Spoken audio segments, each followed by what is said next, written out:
Pemirsa, berbagai cara dilakukan orang tua terhadap anak dalam mengisi libur sekolah. Namun apa yang dilakukan anak-anak di Oku mengisi liburan sekolah dengan menghafal Al-Quran? Berikut liputannya. Jadi anak penghafal Al-Quran impian para orang tua. Hal ini dilakukan di rumah tahfiz Nur Ihsan yang berada di Kota Batu Raja, Ogan Komering Ulu, yang menerima anak-anak saat liburan sekolah untuk diajak menghafal Al-Quran. Kegiatan positif ini disambut cukup antusias para orang tua sekaligus mengurangi ketergantungan gadget pada anak.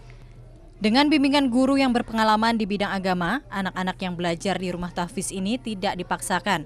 Metode pembelajaran Al-Quran dibagi dua, yakni anak yang menginap di asrama serta anak yang belajar full dalam 1 minggu. Apa diisi dengan libur sekolah ini? Baru main baca Al-Quran dengan ngapal.